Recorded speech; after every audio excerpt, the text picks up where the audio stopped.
ഞാൻ ബാങ്കിൽ പോവുക. 5 മണിക്ക് തന്നെ വരും. നേരത്തെ മരുന്ന് കഴിക്കണം.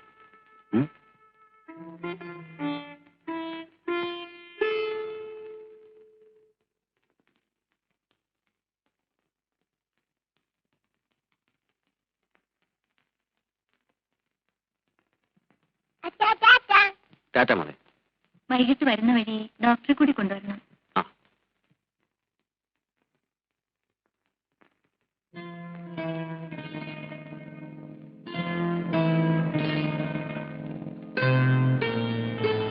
പത്മനാഭൻ ചേട്ടൻ ഒന്നും മിണ്ടാതിരുന്നാൽ എങ്ങനെയാ? കല്യാണം നിശ്ചയിച്ച് മുഹൂർത്തത്തിന് മുൻപ് ചെറുക്കനോ പെണ്ണിനോ എന്തെങ്കിലും അത്യാഹിതം ഉണ്ടാകുന്ന സംഭവം ഇതിനു മുൻപ് ഉണ്ടായിട്ടില്ലേ എന്ന് വിചാരിച്ച് ആയുഷ്കാലം മുഴുവനും എവിടെ ഇങ്ങനെ നിർത്തിയിരുന്നാ മതിയോ? കുറുപ്പമാവൻ കൊണ്ടുവന്ന ആലോചന നല്ലതാണ്. ഇവിടുത്തെ എല്ലാ കാര്യങ്ങളും അവർക്ക് അറിയുകയും ചെയ്യും. ഇന്നലെ അമ്പലത്തിൽ വെച്ച് കണ്ടപ്പോ കൂടി അവരെന്നോട് ചോദിച്ചു എന്തെങ്കിലും ഒന്ന് ഉടനെ അവർക്ക് അറിയണമെന്ന്. എന്റെ മക്കളില് ഒരാളെങ്കിലും സന്തോഷമായിട്ട് കഴിയണമെന്ന് എനിക്ക് ആഗ്രഹമില്ലാതെ വരുമോ? ഞാൻ മാത്രം ആഗ്രഹിച്ചിട്ട് എന്താ ഫലം? ആകാവുന്നത്ര ഞാൻ പറഞ്ഞു നോക്കി സീതയോട്.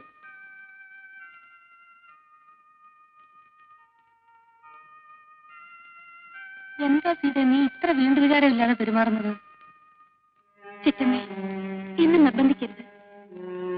ഒന്നിനും വയ്യാതെ ചേച്ചി ഇവിടെ ഇങ്ങനെ കിടക്കുമ്പോൾ, സോണിമോൾക്ക് ഇവിടെ ആരുമില്ലാത്തപ്പോൾ ഞാൻ എങ്ങനെയാണ് എന്റേതായ ഒരു ജീവിതത്തെ കുറിച്ച് ചിന്തിക്കുന്നത്? എനിക്ക് കഴിയില്ല.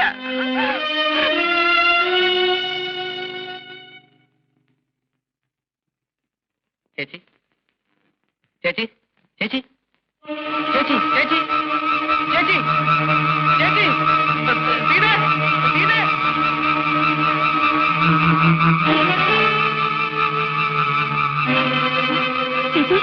അനക്കമില്ല, കണ്ണു തുറക്കുന്നില്ല.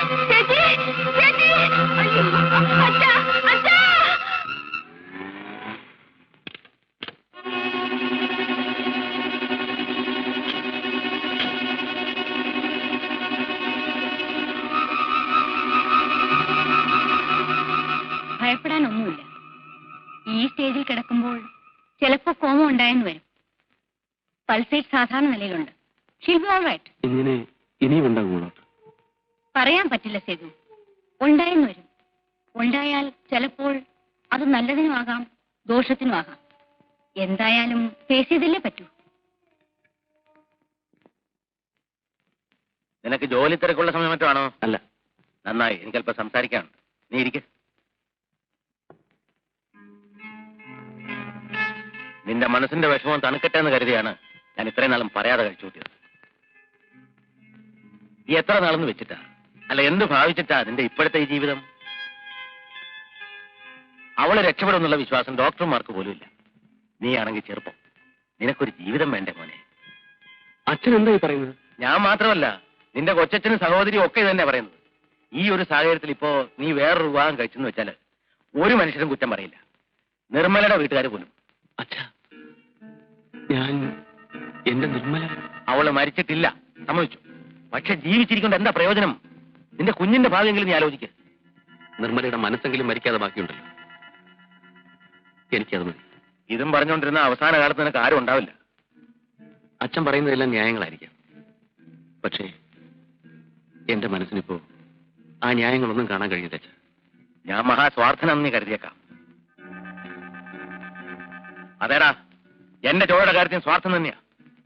അത്ര കഷ്ടപ്പെട്ടാണ് നിന്നെയൊക്കെ വളർത്തിയത്. എന്റെ കണ്ണടയുമ്പോ നീയൊക്കെ സന്തോഷമായിട്ട് കഴിയുന്നത് കണ്ടിട്ട് പോണമെന്നായിരിക്കും. ആ മോഹം കൊണ്ട് പറയാണെന്ന് കൂട്ടി. നീ ആലോചിക്ക. നല്ലപോലെ ആലോചിക്കുമ്പോ അച്ഛൻ പറഞ്ഞാൽ ശരി നിനക്ക് ബോധ്യമാകും. എനിക്ക് പറയാനല്ലേ പറ്റൂ. നിന്റെ ഇഷ്ടം പോലെ.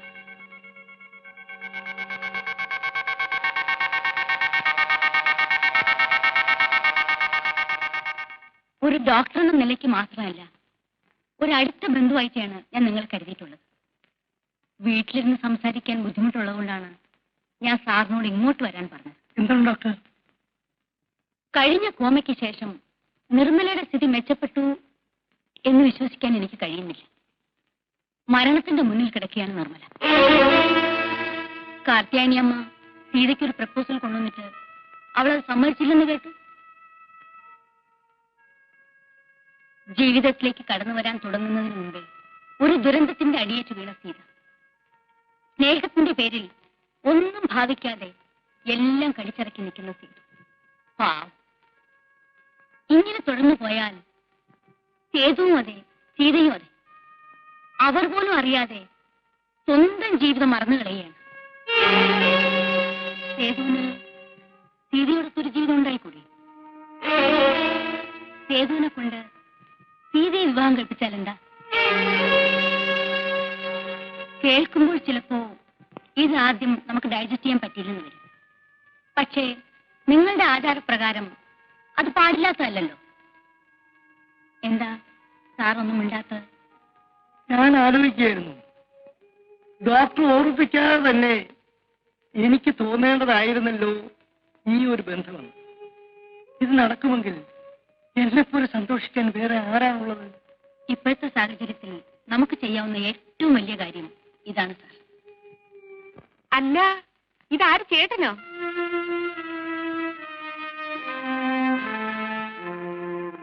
ഇരുന്നട്ടെ.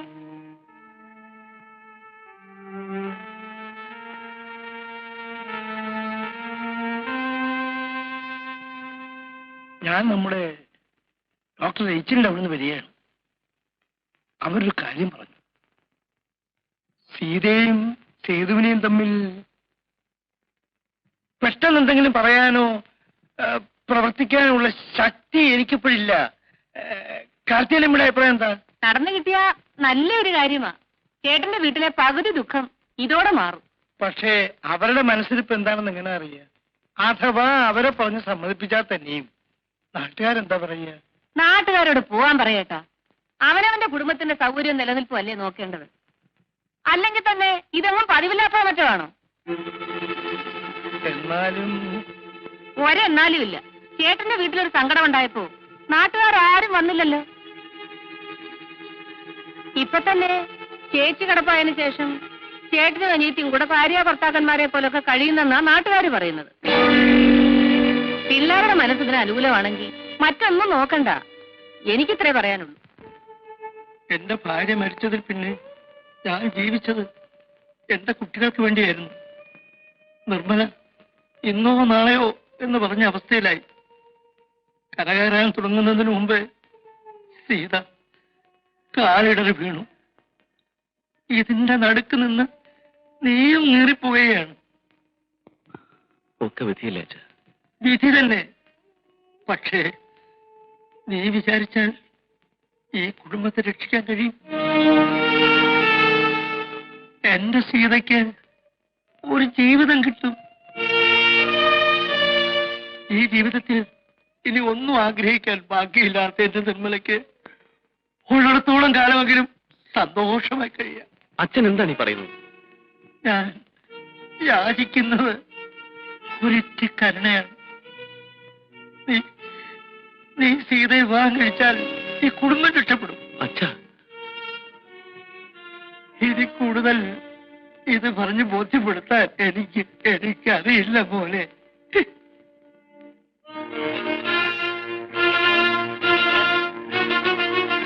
അച്ഛൻ എന്ത് പറഞ്ഞാലും ഞാൻ അനുസരിച്ചേനെ. പക്ഷേ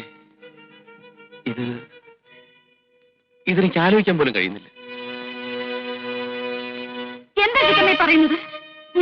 ഞാനൊരു മനുഷ്യ സ്ത്രീയല്ലേ? എന്റെ ചേച്ചി സുഖമില്ലാതെ കിടക്കുമ്പോൾ സേതുവേട്ടനെ ഞാൻ വിവാഹം കഴിക്കണമെന്ന് പറയാൻ അച്ഛനും ചിറ്റമ്മയ്ക്കും എങ്ങനെ മനസ്സ് വന്നു? എന്റെ സ്ഥാനത്ത് ചിറ്റമ്മയായിരുന്നെങ്കിലോ? നിന്റെ സ്ഥാനത്ത് ഞാനായിരുന്നെങ്കിൽ ഞാനിതിന് സമ്മതിക്കും. എന്താണ് കാരണമെന്നോ? നിന്നേക്കാൾ കൂടുതൽ ജീവിതം കണ്ടവളാണ് ഞാൻ. സേതു നാളെ വേറൊരു വിവാഹം കഴിച്ചാലോ? അല്ലെങ്കിൽ എന്തിന്? നിന്റെ മനസ്സ് നാളെ മാറില്ലെന്ന് എന്താണ് ഉറപ്പ്? നാളെ നീ വേറൊരു വിവാഹം കഴിച്ചു പോയാൽ നിർമ്മലയ്ക്ക് പിന്നെ ആരാണുള്ളത്? സോണിയെ ആര് നോക്കും? അങ്ങനെയൊന്ന് എന്റെ ജീവിതത്തിൽ ഉണ്ടാവില്ല ചിറ്റമ്മേ. ഒരാലോചന വന്നപ്പോൾ മറുത്തു നിന്നെന്ന് കരുതി ജീവിതം മുഴുവൻ അങ്ങനെ ആകണമെന്നില്ല. പെണ്ണിന്റെ മനസ്സിൽ നിന്നേക്കാൾ കൂടുതൽ എനിക്കറിയാം. നന്ദു മരിച്ചപ്പോൾ നീ കരുതിയില്ലേ അതിലും വലിയൊരു ദുരന്തം നിന്റെ ജീവിതത്തിൽ ഉണ്ടാവില്ലെന്ന്? നന്ദുവിനെ കുറിച്ച് ഓർക്കാതെ ഒരു ദിവസം പോലും കഴിച്ചുകൂട്ടാൻ പറ്റില്ലെന്ന് എന്നിട്ടോ ചേച്ചി കിടപ്പായതിൽ പിന്നെ ഒരു നിമിഷമെങ്കിലും നീ നന്ദുവിനെ കുറിച്ച് ഓർമ്മിച്ചിട്ടുണ്ടോ? ചേച്ചിയുടെ ദുഃഖം കണ്ടപ്പോൾ അതിന്റെ മുന്നിൽ നന്ദു മരിച്ച ദുഃഖം നീ മറന്നുപോയില്ലേ? നാളെ ഇതിലും വലിയൊരു സംഭവം ഉണ്ടാകുമ്പോൾ നീ ഇത് മറക്കില്ലെന്ന് ആര് കണ്ടു? ആലോചിക്കാൻ കഴിയണം സീതേ, എങ്കിലേ ആ കുടുംബം രക്ഷപ്പെടും. സീതയെ ഉപദേശിക്കാൻ മാത്രം എനിക്ക് ജീവിതപരിചയമില്ല. എന്നാലും എന്റെ ഈ കൊച്ചു മനസ്സിൽ തോന്നുന്നു പറയാണ്. നന്ദുവിനെ സീത കണ്ടതും പരിചയപ്പെട്ടതും അവൻ സീതയുടെ ജീവിതത്തിലേക്ക് കടന്നു വന്നതും എന്നിലൂടെയാണ്. ആ ഹരിയാണ് സീതയെ പറയുന്നത്. എന്റെ നന്ദുവിന്റെ ആത്മാവ് എന്നിൽ കൂടി സംസാരിക്കാനെന്ന് കരുതിക്കും. സീത ഈ കല്യാണത്തിന് സമ്മതിക്കണം.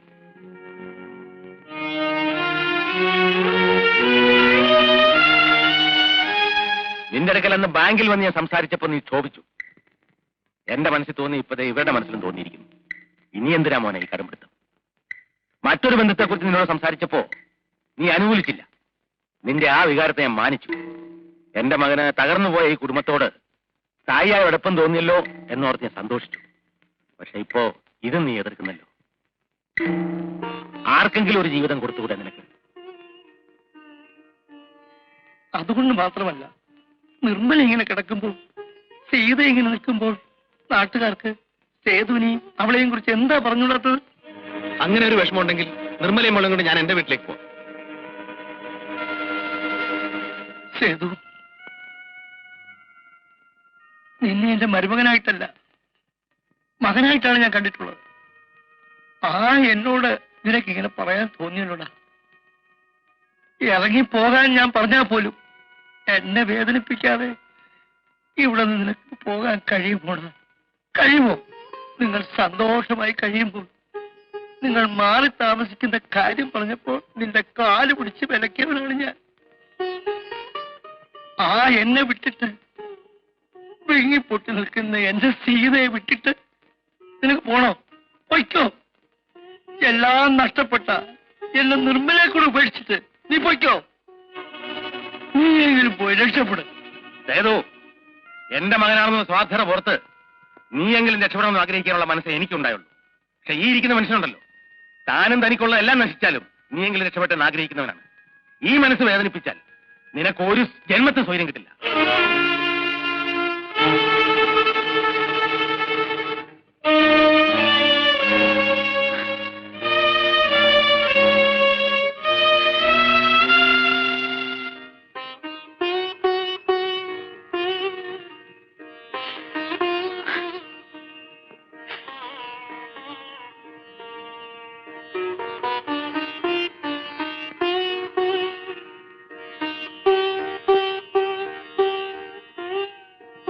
എല്ലാം നീ കേട്ടില്ലേ?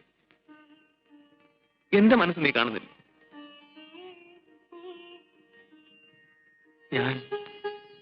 ഞാൻ എന്ത് ചെയ്യണം? നീയും അതന്നെയാണോ പറയുന്നത്?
എനിക്ക് വേണ്ടിയല്ലേ കല്യാണം? ചേച്ചിക്ക് വേണ്ടി, ചേച്ചിയുടെ കുഞ്ഞിന് വേണ്ടി.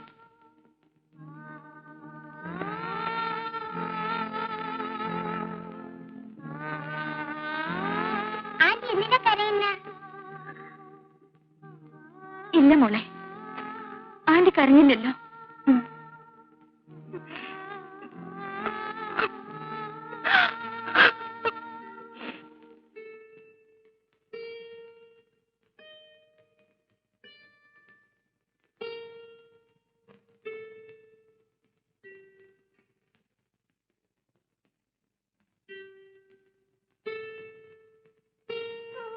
സേതു,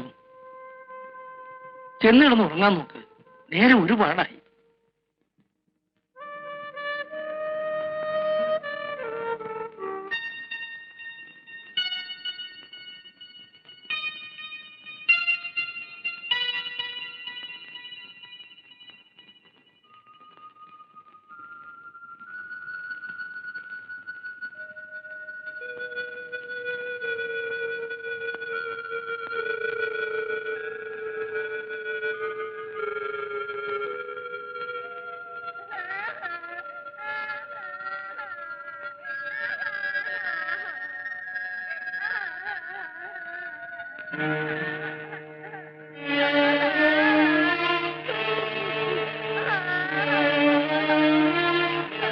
അച്ഛനെ മോളല്ലേ? കരയാതെ കരയാതെ.